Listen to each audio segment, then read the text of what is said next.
शामी साहब, सर 54 साला दौरे इक़्तिदार अहद इख्तिताम पजीर हुआ और हाफिज़ुल असद के बेटे बशारुल असद साहब जो हैं वो सिर्फ 10 रोज़ लगे उनको कि बागियों ने कब्ज़ा किया दमिश्क पर और उनको चलता किया। अब इत्तलात आई हैं कि वो मॉस्को पहुँच गए हैं।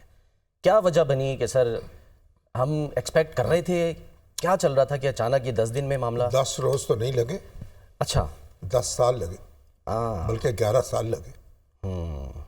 11 साल से ये जद्दोजहद जारी है।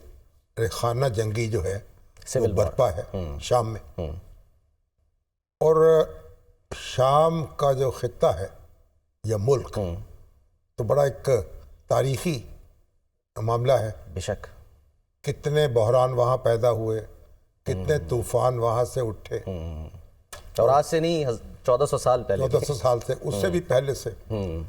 और आपको पता है खिलाफत राशिदा जो है उसको बड़ा चैलेंज दरपेश हुआ यहाँ से।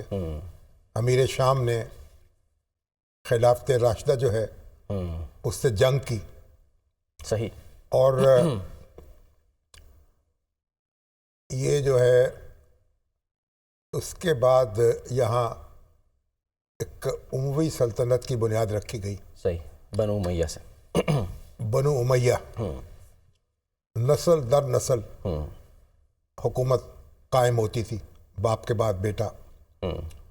और जो खिलाफत का इस्लामी तसव्वुर है उसको यकसर तब्दील कर दिया गया। तो शाम है बहरहाल, और फिर उमवी हुकूमत कायम हुई, इस्लाम उसके ज़ेरे नगी बहुत फैला भी। मुसलमान सल्तनत जो है उसका दायरा बहुत वसी हुआ। तो शाम जो है वो बहरानों की सरजमीन है, तूफ़ानों की सरजमीन है। और अभी ये जो आज का जो शाम है ये तो 1946 में आज़ाद हुआ। अच्छा, फ्रांस से इसने आज़ादी हासिल की। सही। ये जंग अजीम के बाद ये फ्रांस का कब्ज़ा हो गया इस सरजमीन में। उसके बाद ये मुख्तलिफ निज़ाम जो है उनका मज़ा चखता रहा, यहाँ तक कि बास पार्टी जो है उसने इख्तिदार संभाल लिया। ठीक, ये इनकी जो हाफिज़ असद साहब की, हाँ जी, बास पार्टी। और उसमें हमारी जो फौज थी यहाँ शाम की, उसमें बड़ी तादाद में अलवीज़ मौजूद हैं। जी हाँ। और अलवीज़ जो है ये कोई मेरे ख्याल 10% के करीब आबादी, हाँ, तो कहते हैं 10 से 13% के करीब आबादी अलवियों की है। और 70% वहाँ अहले सुन्नत, और कुछ शिया हैं और इस्माइली हैं, दरोज़ हैं और क्रिश्चियंस भी हैं। जी हाँ, क्रिश्चियंस भी हैं। तो ये हैं जिनको आमतौर पर शिया करार दिया जाता है। ये जो असना अशरी शिया हैं उनसे बिल्कुल अलग हैं अपने अकायद के एतबार से। तो हज़रत अली को जिस मुकाम पे वो रखते हैं वो असना अशरी शिया जो हैं उससे नुसैरी भी इनको जो है वो कहा जाता है। तो बहरहाल अब ये जो फ़िरका जो है या मज़हब जो है काफ़ी मजबूत है वहाँ, और फ़ौज में इसको बालादस्ती हासिल है। तो हाफिज़ुल असद जो हैं वो फ़ौजी अफसर थे, और उन्होंने जब इख्तिदार संभाला 71 में, 71 में, तो उसके बाद वन पार्टी स्टेट कायम कर दी। और वन पार्टी स्टेट जो है फिर उसने तमाम सियासी जमातों पे पाबंदी लगा दी। कोई जमात बन नहीं सकती थी, और जो हर चीज़ को कौमिया लिया, मुखालिफिन को दबाया। सोशलिस्ट मईशत जो है वो कायम हो गई, मुखालिफिन को दबाया। इससे पहले एक वक्त ऐसा भी गुजरा कि जमाल अब्दुल नासिर जो मिस्र के हुक्मरान थे और शुक्री उल कवातली जो हैं वो शाम के सदर थे। अच्छा, उन्होंने एक कॉन्फेडरेशन कायम कर ली, मुत्तहिदा अरब जमहूरिया। अच्छा, और दोनों मुल्क एक हो गए, और 3-4 साल तक उनका ये रोमांस चला। अच्छा, और उसके बाद फिर वो मामला टूट गया। ठीक। अब शाम जो है बड़ी पेचीदा सूरत हाल है। एक तरफ तो जबर की फजा थी, हज़ारों लोग कैद हुए, और ये जो खाना जंगी बरपा है उसमें 5 लाख अफराद मारे गए। हाँ जी। और लाखों अफराद दरबदर हुए। यानी एक तो शाम के अंदर उन्हें अपने अपने घर छोड़ने पड़े, उसके बाद जो लाखों अफराद जो हैं वो हिजरत कर गए और तुर्की में, कोई मिस्र में और दूसरे ममालिक में, इराक़ में जा मुकीम हुए और यूरोप भी पहुँचे और जर्मनी में और कई दूसरे ममालिक, रेफ्यूजी बन के वहाँ चले गए। तो एक ये 2.5 करोड़ की इसकी आबादी है, लेकिन एक बड़ा हिस्सा जो है वो अपना मुल्क जो है छोड़ने पर मजबूर हुआ। ये एक गरीब मुल्क है, कहते हैं 90% आबादी जो है या 80% कह लीजिए खते गुर्बत से नीचे जिंदगी गुजारती है। 2 वक्त की रोटी जो है वो मुश्किल मिलती है और हर चीज़ दरम बरम हो चुकी है और मुसल्ला गरो जद्दोजहद कर रहे हैं। जब आप जबर की हुकूमत कायम करते हैं तो फिर जाहिर है हुकूमत बदलने का एक ही तरीका रह जाता है, वो मुसल्ला जद्दोजहद। सर 10 साल आपने कहा कि लगे, यानी मेजॉरिटी ये कहा जा रहा है ना कि ज़ाहिर जैसे आपने बताया कि सुन्नी मेजॉरिटी, लेकिन काबिज अलवी ख़ानदान जो है वो रहा 55 साल एक सेकुलर सिस्टम था ना।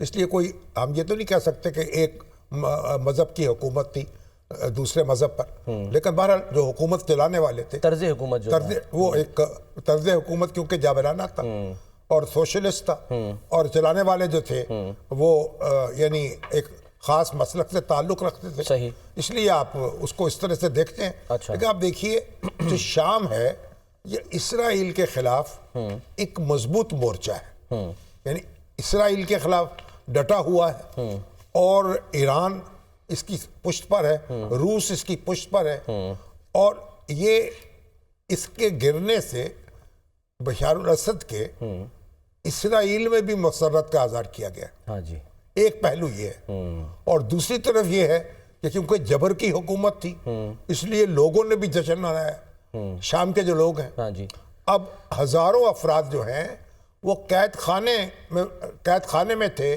जिनको रिहाई नसीब हुई, और अभी तो ये खबरें आ रही हैं कि हजारों अफराद ज़ेरे ज़मीन तय खाने में हैं, जो उनका जो ताला है वो खुल नहीं रहा। वो इसलिए कि सर कोड कह रहे हैं, वो इलेक्ट्रॉनिक कोड्स हैं जो कि वो मिला नहीं, लोग भाग गए हैं। एग्जैक्टली, जेलर जो थे, अब वो उसको कोशिश हो रही है कि वो खोला जाए ताला ताकि वो लोग भी रिहाई पा सके। ऐसा भी है कि लोग जो 30 साल से कैद है, कोई 40 साल से कैद है, और एक ऐसा नौजवान है जो कि यानी 30 साल से 40 साल से जेल में है, अब उसको रिहाई नसीब हुई है। और ये जो सूरत हाल है और कितने लोग मर चुके हैं, कितने लोग बेघर हो चुके हैं, वो तो अपनी कहानी है, और जिस तरह जेलों में है, तो बहरहाल एक तरफ एक मजबूत मुल्क जो है इसराइल के खिलाफ वो ज़मींबोस हो गया, और दूसरी तरफ वहाँ के लोग जो हैं उन्होंने सुख का सांस लिया और जश्न मना रहे हैं कि हम आज़ाद हो गए। हाँ जी, और अब जो मरकज़ी शख्सियत है इस बगावत की या इनकलाब की, क्या उनका नाम है? अबू मोहम्मद अल जोलानी। अब आप देखिए कि जब इराक़ पर हमला हुआ है अमेरिका का, उस वक्त 2003 में वो तालिब इल्म थे मेडिकल के, यानी 3 साल के।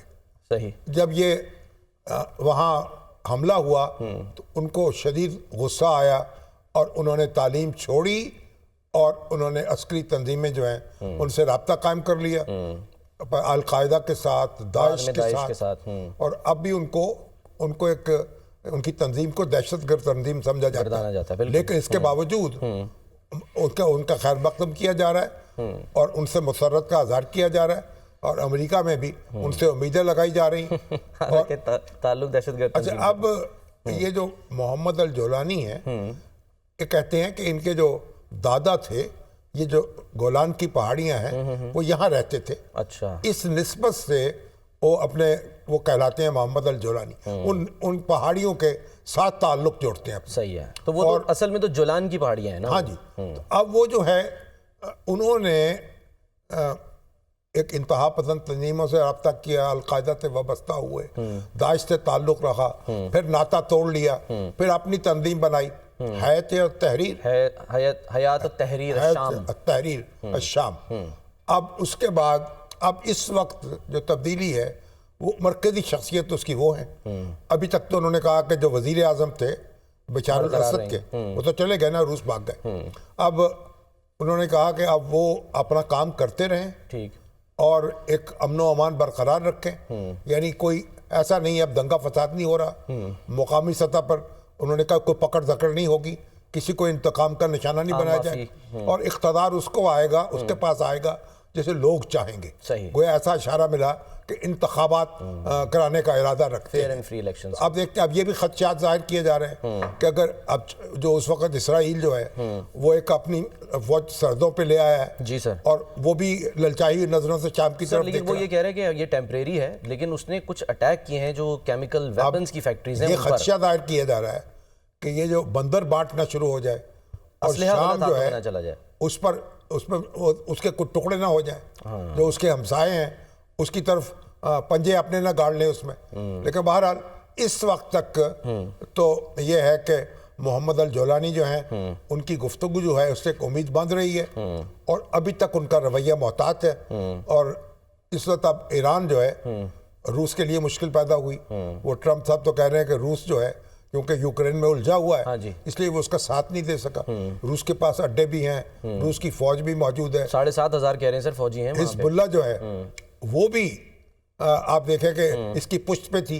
अब हिजबुल्लाह को नुकसान उठाना पड़ा है, वो कमजोर हुई है उसके वजह। आप समझे कि ईरान जो है, ईरान को भी बड़ा सेटबैक हुआ है। ईरान का एक मजबूत हलीफ था शाम, और वो हुकूमत खत्म हुई, और रूस का इन्फ्लुएंस भी कम हुआ इस खित्ते में। अब आगे मुस्तकबिल में क्या होगा अब देखते हैं, वो इंतजार करना पड़ेगा। लेकिन आप ये तो बात देख लें कि जबर जो है, आप कोई भी नजरिया का रख लें और कोई भी नारा लगा लें और कोई भी दावा कर लें, जो जबर है ना उसकी वो जबर है। और आप अपने ही लोगों को तहकीक करते हैं, अपने ही लोगों से जेलें भरते हैं, अपने ही लोगों को दरबदर करते हैं, अपने ही लोगों को हिजरत पे मजबूर करते हैं। तो फिर इसका क्या हासिल क्या है? अब 50 साल एक गुजारने के बाद भी आप फरार हुए। बशार अल-असद जो है फरार हुए। बशार अल-असद का इख्तिदार पे आना भी एक मोर्चा था, उनका तो कोई ताल्लुक नहीं था। उनके डॉक्टर थे, आंखों के डॉक्टर, आई सर्जन, बिल्कुल आई सर्जन, और वहां से उन्होंने इराक से तालीम पाई मेडिकल की।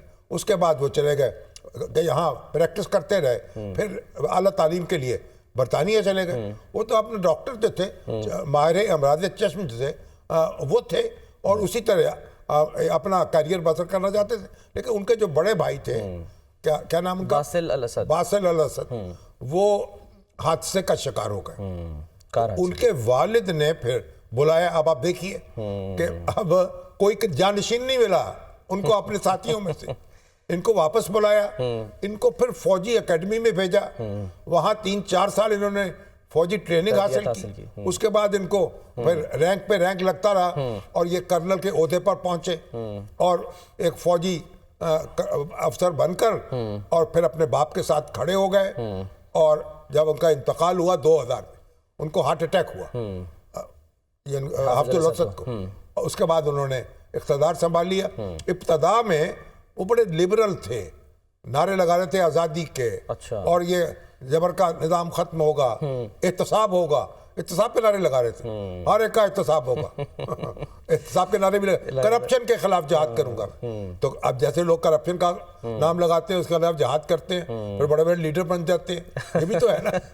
तो वो अब इस तरह उनसे उम्मीदें वाबस्ता हुई, लेकिन उन्होंने कुछ थोड़ी आज़ादियाँ दी भी, लेकिन फिर बिल आखिर देखा कि ये तो काम महंगा पड़ेगा, इख्तिदार डामाडोल हो जाएगा, तो फिर वही डंडा उठा लिया। और डंडा क्या उठाया, बंदूक उठा ली, उनके मुखालिफों ने भी उठा ली। तो अब एक बड़ा इलाका उनके पास था, जो ये जो तंजीमें हैं, जो इनकी मेजॉरिटी तो उनके मुखालिफ सुन्नी अहले सुन्नत से ताल्लुक रखती, और अब उन्होंने उनको भगा दिया वहां से। अब उनको पनाह रूस में मिली है। कहाँ आप देख लीजिए, कि जब ये हुक्मरान भागते हैं जमहूरियत में, एक शख्स जब इंतखाब हार जाता है उससे वो भी इत्मीनान से रहता है, जीत जाता है, वो भी एक हुकूमत करता है। वहाँ ये भाग दौड़ नहीं होती, यहाँ लोग मफरूर नहीं होते, जैसे हसीना वहाँ वाजिद लोगों को साहिबा- जान के लाले नहीं पड़ते। हसीना वाजिद के साथ क्या हुआ कि जबर के हथकंडे आप इस्तेमाल करते हैं। हसीना वाजिद की जमीन तंग हो गई बांग्लादेश की, और यहाँ जो है हाफिजुल असद को भागना पड़ा, और अब शाम जो है अब पता नहीं उसके साथ क्या होना है। चलें। खून शाम जो है ओहो। वो जो क्या कहना चाहिए, आंधियां उसका इंतजार कर रही हैं, या उसको कुछ सुकून नसीब होगा। हम तो उनके लिए दुआ कर सकते हैं।